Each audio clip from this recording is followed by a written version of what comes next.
how did you balance this as a side hustle for you and not impacting your primary job? How did you balance that? It's really easy, Matt. You just don't sleep. You've been there. I get it. I get it. Last week I worked 17 hours one day. I get Yeah, it. I was there. yeah. And we're back for another episode of the Startup Hustle. This is your host, Matt Watson. Today I'm excited to be joined by Jason Taylor, somebody I used to work with at Stackify. We're going to talk today about his company, Matchless Cabinet. He's the founder and CEO. You know, he went from being CTO at Stackify to a cabinet maker with the Amish. We're going to learn about it today. It's going to be a fun conversation. And he's got a 7-figure side hustle going. We're going to learn all about his side hustle and hopefully will inspire some of you to have your own side hustle. Do want to take a second to remind everybody today's episode of Startup Hustle is brought to you by Fullscale, which is my company. We have 300 employees working for dozens of companies, startups, scale ups, building all sorts of technology. If you need to hire software developers, check us out at fullscale.io. Jason, welcome to the show, man. Thanks, Matt. It's been a while. I'm glad to be on finally. You've how many episodes have you done? There's like 1,200 something. I don't know, a lot. 1,200. And this is the first time you're having me on. Well, you got to I listen to a love it. bunch of them in the I got to office listen because, to a whole lot in the yeah, office. yeah, because so back to the Stackify days when we started this podcast like 6 years ago. Yeah, we were in the Stackify office and you saw all the guests come in and out and all that stuff every day. Yeah. And so, Yeah. Putting the sound booth up in the spare office and yeah, good you probably times. helped with some of that at some point in time. Well, so tell me, how did you go from CTO at Stackify and then you left and you worked at Microsoft for a while, Yep. doing all sorts of very high tech stuff, to now building cabinets? With an Amish business partner. Isn't Yeah, that how with the everyone Amish. does it? Yeah. Because when you think high tech and You think cloud and Amish. Microsoft and the FANG companies, you're thinking Amish, right? Yeah. Yeah, so it's been an interesting journey to get here, and uh, I've always been looking for something that can really be mine. Stackify was probably the closest I'd ever been to that. Previously, I came in early after you started the company, and there was a lot of my DNA in there. But that was your company, that was your baby, and so working in high tech and then working in sales. I mean, it's a great gig. You have years that are great, you have years that aren't so great. You have times that you're busy, you have times that you're slow. But I've always just kind of wondered, what's going to come along, what's going to be my side hustle? Am I going to be, day trading, coins somewhere, or what am I going to do? And but as a lot of these things go, I think it's generally born out of some sort of passion you have, or a hobby that you have. And you know this about me from all the years we've known each other. I've always been kind of a home remodeler and do it Yeah. yourself sort of guy, right? Yeah. And but I never really wanted to do anything in that space. Like I just never thought like that's going to be viable. And so about like August or so of 2020, no, 2019. Wait, what year are we in? I'm trying to Before think. COVID. COVID messed with everything, right? No, it was actually during COVID. So Okay. that summer, I had built a new deck on the back of our house, and it was great. We had a bunch more room. It looked nice. And for 15 years, I've been a fan of the Big Green Egg. Uh-huh. If you're familiar with that, like the big ceramic cooker everybody has, and have had one for years. And I had it in this little cart that didn't have quite enough storage, didn't have quite enough prep space on it. And now we had this big, beautiful new deck, and I thought, well, I want to do something different. And I knew of a couple companies out there that were making carts and tables and stands for these things. And there's kind of a big aftermarket space for accessories for all of these grills. And so I was looking around at that, and I'd seen some of them before. I'd built a wooden one prior. A tree fell on it, and after the tree fell on it, I was like, I don't want to build one again. And so I was looking at some options that were made, all from metal, and you could kind of pick from a few colors. And man, they were expensive. They were like $4,000, and I was like, yeah, there's got to be something else out there, and something I can go a little bit larger in scale and maybe build more of an outdoor kitchen.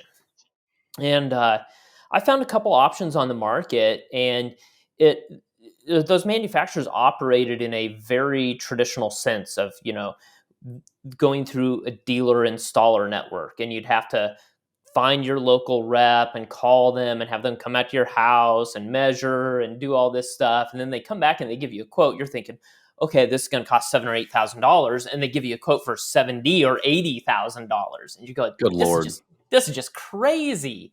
And you could go the traditional route of kind of frame it and then do stone veneer and stucco and things like that. And I didn't love the look of that. So I just kept digging. I said, somebody has to be manufacturing a product like this. And in the back of my mind, what I thought is I went back to the days when, I lived in Prairie Village and had this little house that we bought, and we needed to put in a new kitchen.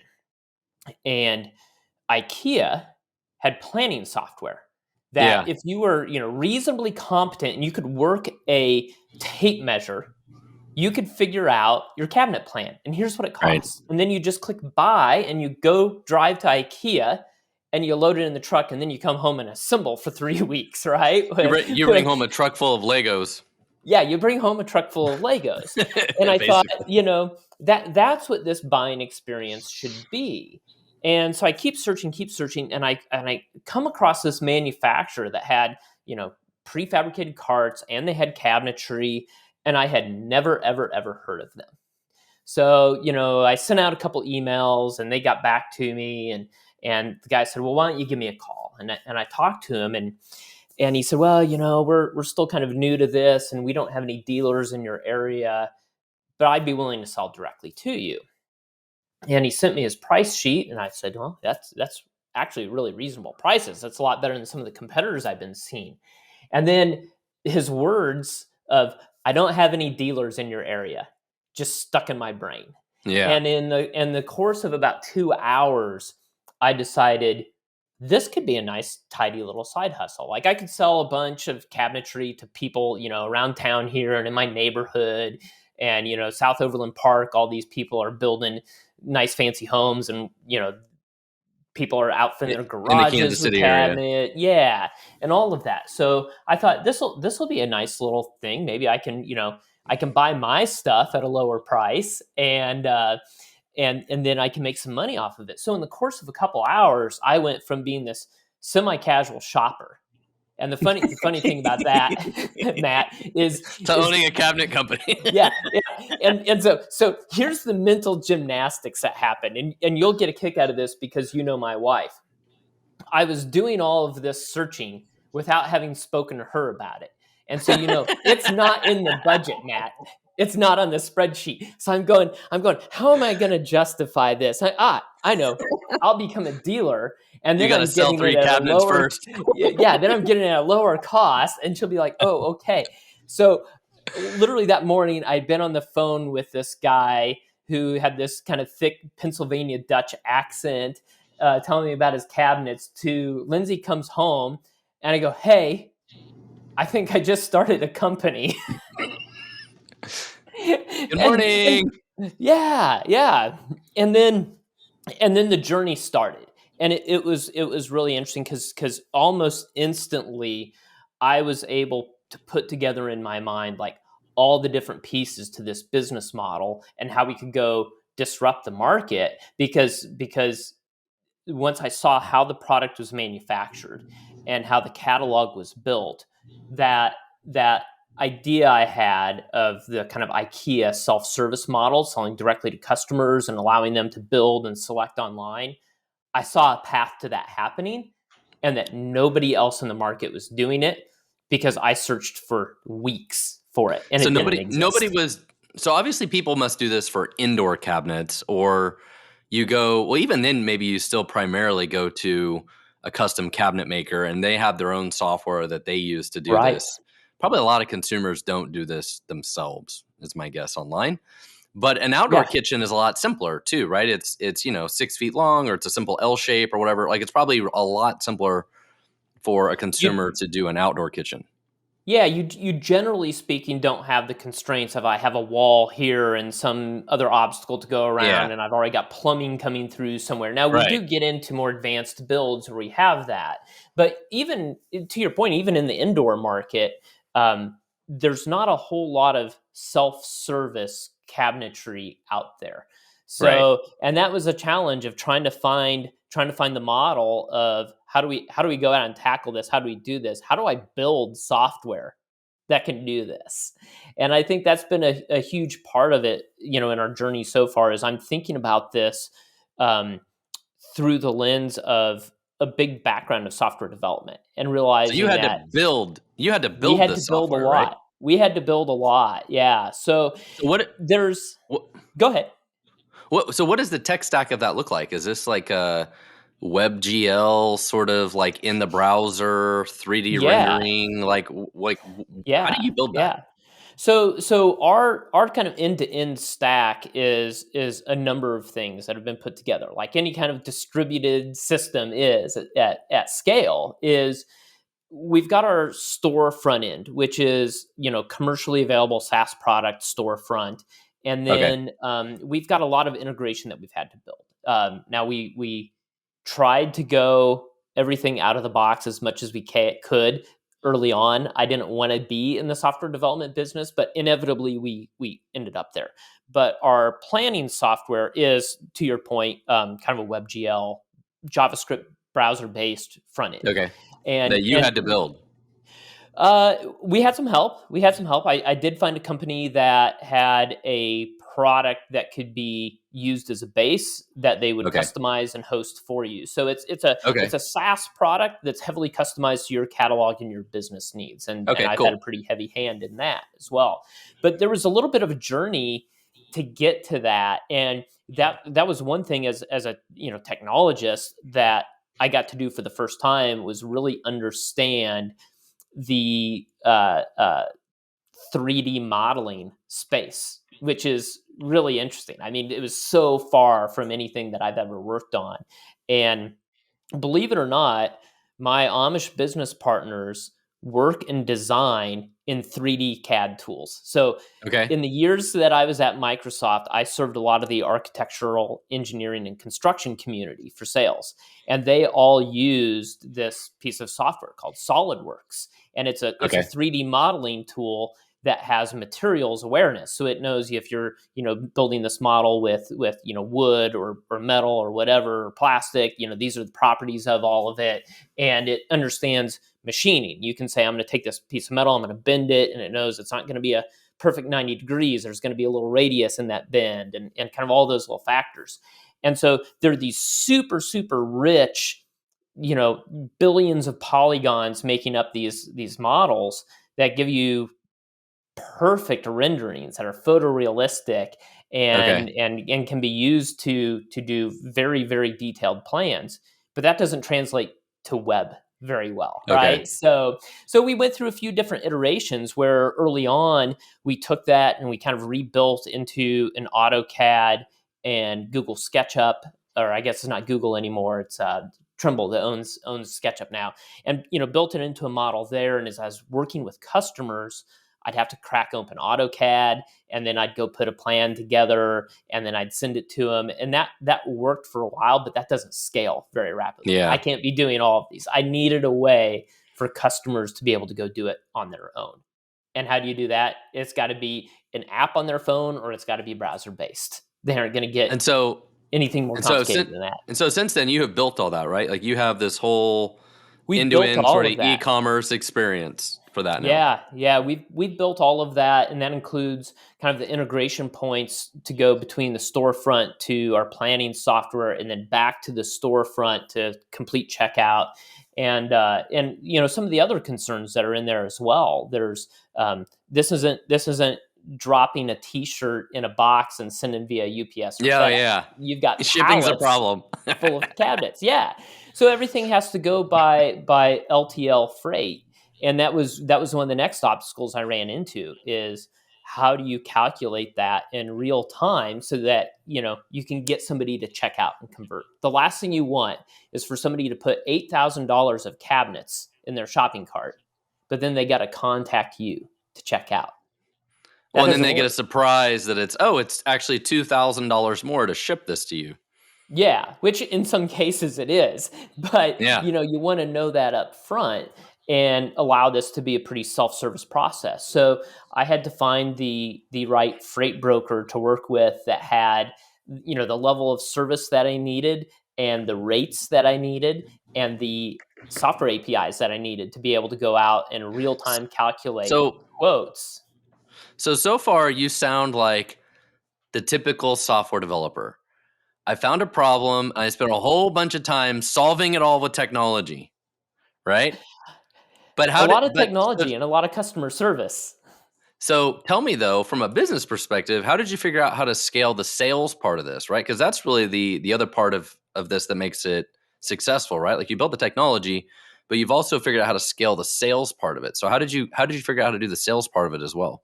So they really go hand in hand, I think. My vision and my hypothesis that we got to test early on was that this could be a fairly self-service product that we could get people 80% of the way, maybe a little bit more. Ideally, get people to go end to end. They build their plan, they drop it in the shopping cart, they check out, and they're done. But worst case scenario, I wanted to be able to get people to 80% of the way there, where they understand the product, they understand what they need, and you just help them with a few fine grained details, answer a couple questions, and build confidence in, like, yeah, I'm buying the right thing, and it's a quality product, and I'm gonna love it. And so the first step was really building that technology platform, seeing how people would use it, and seeing uh, what our conversion rate was for people actually putting it in their shopping cart, right? That was a big Okay. indicator of, like, okay, like somebody's bought into this. They aren't afraid of doing it. And then it's been just a matter of if you can do that really well, if you can take care of 80% of that up front with complex product like this, then the rest of it can go pretty quickly. You'll get an email that might have 5 questions. I want to understand a size, a fit of something, how does install work, a couple things like that. And you can, as somebody even working on this part time, you can handle 20 to 30 of those inquiries a day and then still be processing orders. So, just the nature of it being technology driven and a good customer experience for ecom takes care of a lot of that scale on its own.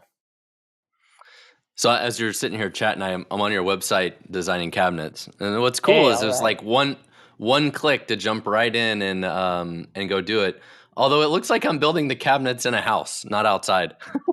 Yeah, so we do have a new revision coming later this year that allows you to remove the walls from the box, so you can make it feel like you're outside and without walls. so you said you did a lot of you built it, did a lot of testing, figuring out, okay, do we get people to use this thing? Will they use it? Will they order online? But Hmm. ultimately, what did you figure out for a sales channel though? Like, how did you figure out? Did you have certain business partners Yeah, that are selling your custom cabinets, or how was the go to market strategy of actually driving revenue though? chance, luck, a little bit of gut. Really, what I found is what led me to starting the company, I figured would be a good starting point. And that was, I wanted an outdoor kitchen because I had this particular grill and smoker that I really loved, which happens to have a cult following around it already. So I went in search of, where do these people congregate and talk? How do you earn their trust? Because these are, rabid, loyal fans of a product. And if you can augment their experience in a way that they can also become rabid, loyal fans of, it's going to sell itself within that community. So, there's a vast pool of Facebook groups for whatever Okay. your interest is, right? And some of those, especially in like the outdoor cooking space and outdoor kitchens and barbecue and all that, some of these groups are enormous, 100,000 plus members. They also really don't like you to go advertise there. Yeah. Oh, So, yeah. I'm sure.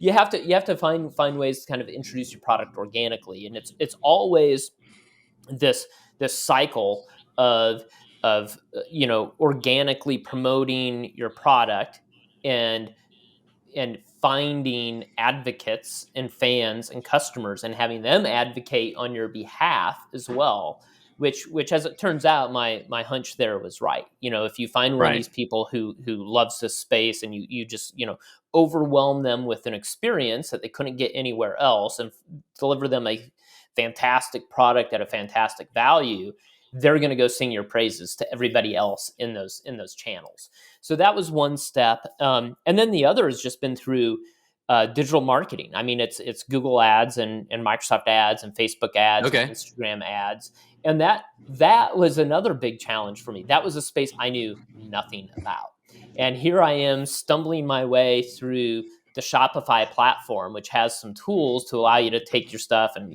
promote it on those channels, and it's like setting money on fire. I mean I mean it really is like you and I deal with this world of like very well structured data.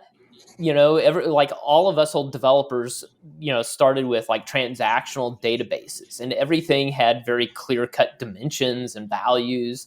And then you go and look at like all the metrics that come out of Google Ads and how they count conversions, but it's kind of this squishy data and it's not real time, and you're trying to tie it back to an actual purchase that happened. It makes no sense to me whatsoever. And so I had to find help for that. And that's a really interesting market because there are so many companies out there that aim to improve your presence and get you a better return on ad spend. I own one of And them. yeah, and you I do own one that. of them. Yeah. And you know and I don't know how you monetize this, but right away I found that it reminded me of like the old school like investment advisors. They don't care about your performance. No, they don't. They They want don't. you to They don't. deposit more money because they They get want paid on 20. Yep. deposits. Yeah, yeah. They want And so 20% of your spend. yeah, so I worked. I said I got to start somewhere, and so I found a firm that had good kind of certified partner status with both Google Ads and Microsoft Ads. Reached out to them, and I kind of had to set up my budgets to say, okay, here's how much Yeah. I'm willing to spend, and I'm really going to stick to that and sure enough, I mean, right away it's like, oh well, you just need to spend more. And I go, okay, but if I'm going to be spending more, I also want to see our return on ad spend Yeah. improving. And I want to Yeah. know in more detail what's working well, what's working not well. And ultimately and so we did that for a while, and it helped get some things in order, helped me figure out what I really wanted. But then I said, I've got to have somebody who's has a little bit more vested interest in this just improving all the time. So I basically went the staff aug route. I found a company that does staff aug for marketing, and it doesn't matter if Okay. it's digital marketing or content marketing or Okay. traditional marketing. They've got somebody who can do that, and they're going to present you a bunch of resumes and put somebody on Okay. kind of contract terms with you. And found somebody who's fantastic. They were able to find me somebody who's worked in the e-com space with direct consumer brands, and Okay. and he's been able to make a tremendous difference. So Well, and if that's you need to and that's hire, his, if, uh, if you're looking for somebody for staff aug for software development, definitely keep Full Scale in mind. That's what we do, right? So we yeah. build development teams for other people. We have 300 employees in the Philippines that do all sorts of dev work, QA, testing, all that kind of stuff. Check us out at fullscale.io. So who else is part of your team? So tell us more about the team, because the other thing that's interesting about all this is this has always been your side hustle, right? And so Yeah. you've always had a full-time job while Yep. building this big cabinet company now. Yeah. Yeah. So, and it has become big. I mean, we ship to all 50 states in the U.S. We've been shipping to Canada and South America some. We've got a lot of demand to get overseas. That's a lot of headaches that I've got to figure out here in the next couple of years. And we're now taking on with our manufacturing partner full distribution rights. So we have exclusivity for all online retail for their products, and that's become our white label brand of Matchless. And then under their manufacturing brand, now we're going to be distributing for brick and mortar and managing that entire dealer network. So how am I doing that with it being a side hustle? So it's a number of things, So we talked about like scaling the sales process and making that low touch, no touch. There's been other components of that as well. I mean, the accounting side of this is tremendous. For every order, I've got bookkeeping that I've got to do because I've got an order that goes to my manufacturer and payables there and the freight bills and all of this. So we've tried to automate as much of the accounting as possible, automate as much of the logistics as possible. Fortunately, all these platforms have APIs, so we've integrated to QuickBooks, we've integrated to our freight provider, all of this. But at the end of the day, you do need help from people at a certain point. So we've got a couple people on the team now. So I started my first kind of hire was the contract hire for digital advertising. And, that resource probably works about, 20, 30 hours a month. That's a nice thing too. Like he's a very, very efficient person and we know what we're doing really well now. So we've kind of set our campaigns. We measure the performance. He makes small adjustments where necessary. And when we need to do things seasonally or promotion wise, we just kind of put those out there, manage them, pull them back in when we're done. On top of that, we are continuously trying to improve our experience. And while I can write a lot of software and a lot of integration, I don't make things pretty or usable. So I need some UX help. I can vouch for that. I can vouch for that. Thank you. I've come a long way. I think I do better at it now. And so I've actually enlisted somebody as well, our old friend Mel Hogan. He's helped me with that quite a bit. And it's great working with a designer that you've got, previous working experience with. They can kind of understand how I think and how I describe things and turn it into a functional design. So Mel's been a great help there. And then I actually was able to turn one of my very first customers into a salesperson for us. Oh, wow.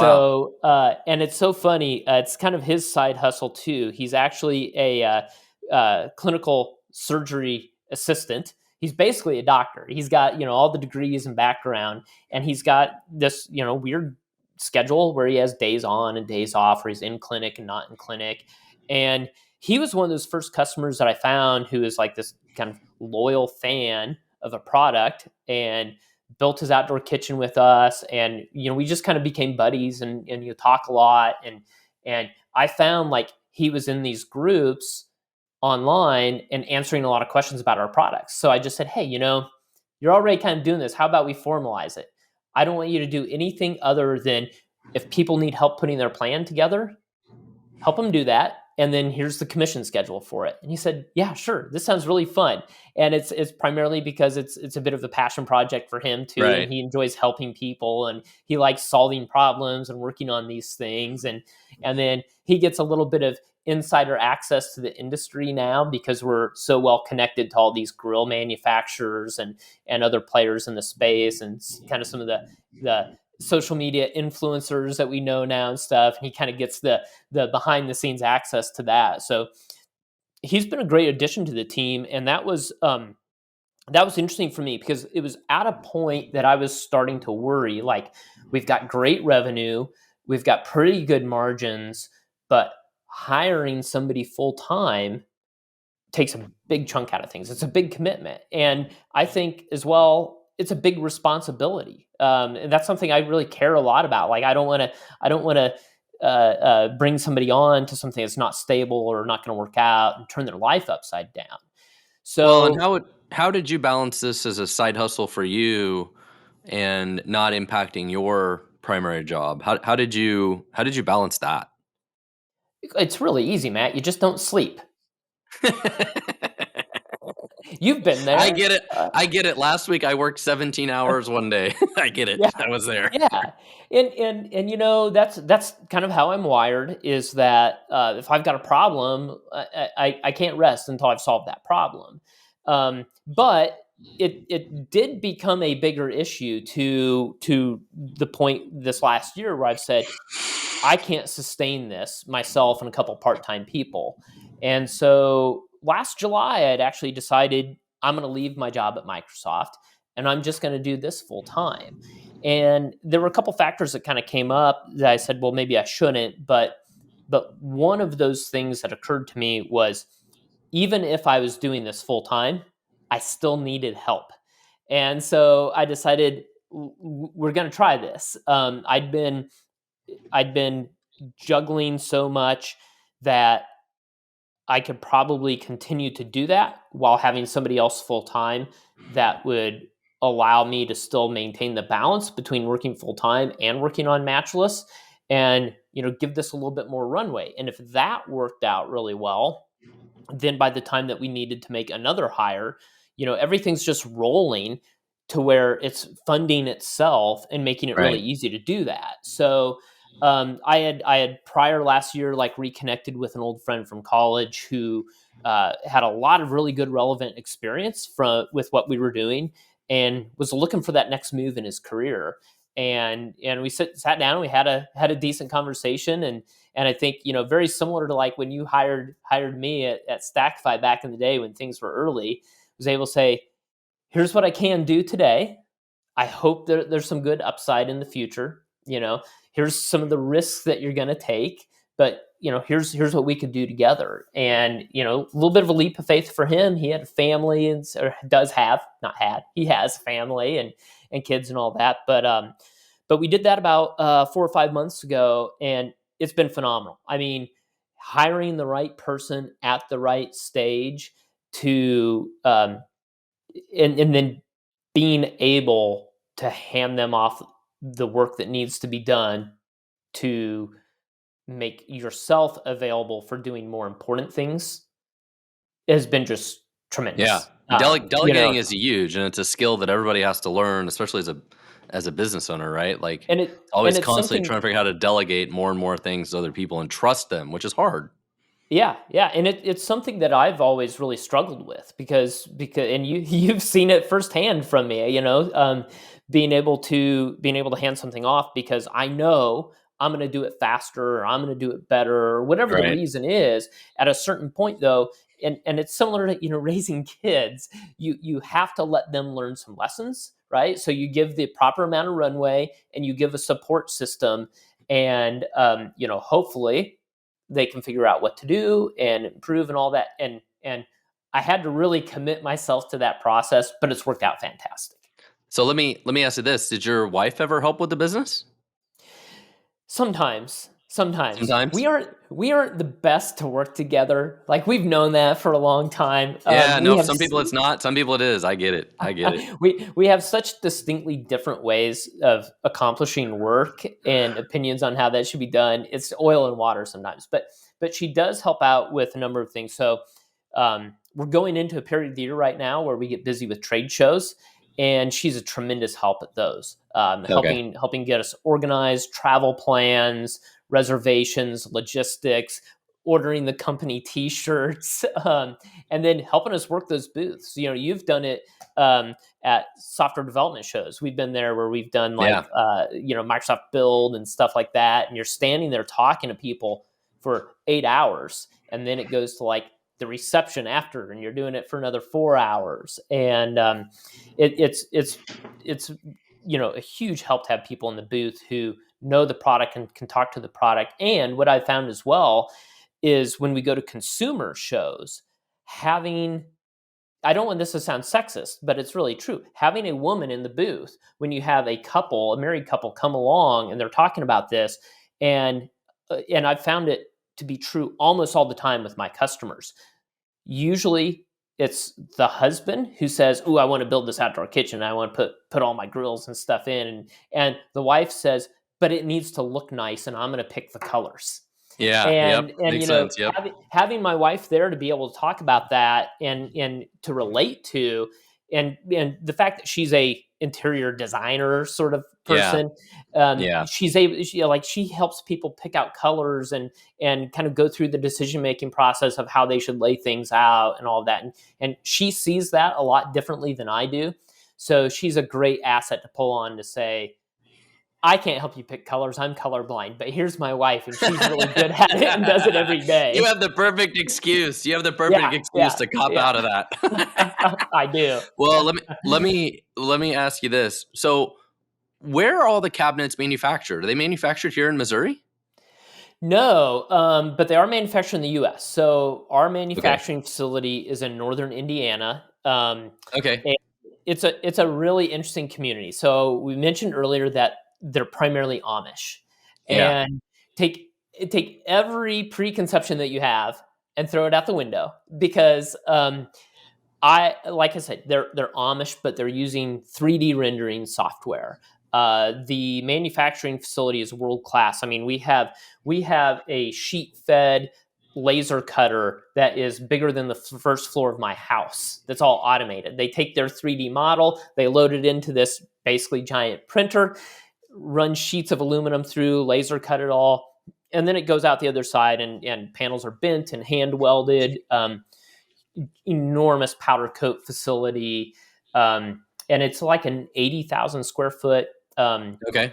manufacturing facility, and it's in an area of the country that we've been a lot now, and it's really interesting. Almost all of the RV manufacturing in the country is done out there, and you go out, it's Okay. just like endless lots full of RVs, and that's actually where my manufacturing partner got their start, was in just manufacturing OEM components for the RV Okay. industry. Makes sense. And Yeah, makes sense. yeah, and then just through a series of things that would be their own stories similar to mine So, here today, they came across this need to build cabinetry. but when you hear Amish people and have people have different preconceived notions of that, there are also a lot of different kind of Amish people, right? They're Yeah, not all the yeah. same. Yeah, so I mean, there's a couple kind of different kind of main Amish lines, and then there's also Mennonite, which is a little bit different, and a couple other factions Okay. like that. But what I've also found is so even within this small community, let's say it's like 30 square miles, there's a number of different churches, and the communities are all centered around their church, and now this is where it does get a little bit more traditional because they all go by horse and buggy or bicycle. They belong to a church that is within a couple miles of where they live so that they have quick and easy access.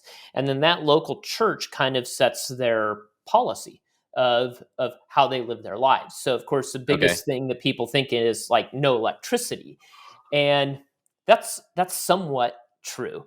I've seen some uh, very interesting innovation and how do I want to say uh, uh, ways of applying the rules that have been set. So, did you know that you can run a washing machine off of an 18-volt DeWalt battery? Okay. Yeah, And that doesn't you count know, as electricity. right. Well, what it really comes down to, what it really comes down to is I found the culture centers around a couple of concepts. One is uh, not taking creature comforts for granted, and electricity would be one of those things. Right. And there's they don't connect to the power grid because that's easy, right? But modifying things to work through electricity that they can produce primarily through solar is allowed because that Okay. requires effort and work, and it's not something you can take for granted. It's a resource that you have to preserve a little bit because you have limited supply, and some of those things. It's been really interesting, and of course they as a community will make some decisions, like so for the manufacturing facility. Clearly we're doing welding and all this other stuff. It takes a Oh lot of yeah. electricity. They actually have gone off the grid, and our entire plant is run off of solar and gas, which is Wow. just amazing when you consider the size of it. But there's no way we could build a product like this without having those tools. And that's really how it's viewed. It's a tool that allows them to build industry, which is now employing over 100 people in the area. So, that's but they're making those decisions together as a community, and it's really interesting to see how that works. I you know I love that mentality though, that they only want to like take benefit or advantage of the things from their work output, right? Like they're not taking anything that's like given to them. They want to be responsible for like building it, and they reap what they sow kind of mentality, right? Is kind of how I'm hearing it. And that's kind of Yeah. the opposite of a lot of other people. So I think that's actually really good. Yeah, it is really Everybody else good, wants the and government handout, and they're like, no, if we want electricity, we're going to build it ourselves. Here we go. we're gonna I build our love it. electricity. I Yeah, like it. yeah. Yeah, I like it. But and I will say, like, I never thought I'd have so much fun as one night when we were out there, and so of course it's a family enterprise, and the person who I interface with on a daily basis is the oldest son of the gentleman who started this whole enterprise 20, 30 years ago. But we went over to their house for dinner, kind of like multiple generations, and we had our kids, and we actually had my in-laws with me as well, and sit down in this big meal, and we always eat fantastic when we go out there. Like they cook, and it's great stuff. And we thought, like, we had to like coach our kids a little bit. Like, okay, like their kids, they don't know the TV shows, they don't know the Yeah. movies, they don't know the video games, they don't know all this culture stuff. So, it's going to be a little bit different. And like within 20 minutes, they're out there like playing basketball and just having the time of their lives with new friends. And then the kids Right. like, hey, you want to go on a horse and buggy ride? And of course, my wife is like, I kind of want to go on a horse and buggy ride. And and I mean, if you had told me 3 years ago I'd be traveling to Indiana every other month and sitting down and have dinner with my Amish friends, I would have said, what? What are Yeah. you smoking, Matt? Like, no way. I don't even know anybody who's Amish. For those that are not familiar with the Kansas City area, there are quite a few Amish communities in and around Kansas and Missouri and different Yeah. places that I've interacted with myself over my lifetime. Like I used to sell at flea markets, and there was a couple Oh, of yeah. flea markets we'd go to that were out more in rural areas, and like Amish or Mennonite people would come in, and we were selling weird stuff. Like my dad would be selling like little buttons that had like Bart Simpson on it or Homer Simpson with like goofy sayings like "Eat my shorts" and stuff like that. And so Yeah. one of them would, of course, look at that and they're like, "What is this?" Like because they had no cultural reference to it. So it was always Yeah. interesting. But Yeah. But definitely seemed like some of the nicest people in the world. they are, and some of what we hear like is like partially true, and like there's a deal when they turn a certain age, they kind of leave and go out into the world, and they don't wear all the Amish clothes and all of that, and some of them they'll get a car, they'll get a phone, they'll get a TV, and they'll do some of that until they decide to get married and join the church, and then they kind of go back to the Amish lifestyle. So like I know Interesting. some of them who they do get some of the pop culture reference. I know one Oh. Amish gentleman who like he loved Family Guy. Like in those couple of years he was out on his own, he just loved that show to pieces. And it, surprisingly enough, like the sense of humor that you get out of some of them is just absolutely not what I expected. So it's That's a lot of great. fun. It's a lot of fun. Yeah. Well, do you have any other tips for us about starting your own side hustle and or trying to balance, having a side hustle? Oh man, I think a couple things. Uh, being I did not expect this business to grow as much as it did so quickly, right? And I mean, I wish that was a problem that more side hustles or startups had. Sometimes it's just not meant to be. Sometimes it's a longer, more difficult path to get there. But I think ultimately, what's really important is knowing when the business is going at a different pace than what you expected it to, whether that's be faster or slower, right? Being able to have that kind of Patrick Mahomes sort of like quick decision making of like, this is in the moment, this is what we've got to do. Either way is really important. Otherwise, you're going to find yourself failing in one of very many ways. And then like any other business, and you and I have discussed this before in just building technology products and businesses, is knowing when to say no is a really Oh really yeah, important thing. There's a 100%. lot, early months. I mean, I had people coming to me all the time saying, oh, I see you have this, but I want this. And just having to say, like, no, we aren't going to do anything custom. We're building a standard catalog, was really really important. And it was tough to like turn some of that away, but the couple times that I did it, it ended up being so much headache and costing us so much money that I said, never again. We're going to standardize. We'll make catalog changes when it's warranted. Like, we get request A enough times, we're just going to make that standard. But anything that you do like that just gets in the way of the scale that you could be having organically. And it's a tough thing to do, but ultimately it should reward you well if you do that. Well, I can definitely relate to that. And as an entrepreneur, you definitely get pulled in all sorts of different directions. And saying no is definitely one of the most valuable things you can do. Well, I do want Yeah. to remind everybody that if you need to hire some software developers to help grow your own startup, check us out at Fullscale, fullscale.io. That's my company. And I use my background experience to help lead that company. And we've got 300 developers doing all kinds of stuff. Check us out, fullscale.io. Jason, I miss working with you. I mean, I think that's the hardest thing about business, right? Is a lot of times our best friends or people that we work with. So I Yeah. definitely miss hanging out with you every day. And I don't know, one of these days maybe we'll get to work together again. But There's honestly nothing better than finding people that you work really well with and get along with, even outside the work, and being able to do great things together. absolutely. Well, once again, this is Jason Taylor, and his company is Matchless Cabinets. You can check him out if you're looking for some custom outdoor cabinets. He's your guy, right? Matchlesscabinets.com. We'd love to help you out. Matchlesscabinet, Cabinet. singular.com. Yep. All right. You better get the S there. You better get the other domain. Don't worry, we've got to redirect. Okay. All right. Well, thank you so much for being on the show today, Jason. All right. Thanks a lot for having me, Matt. Take care.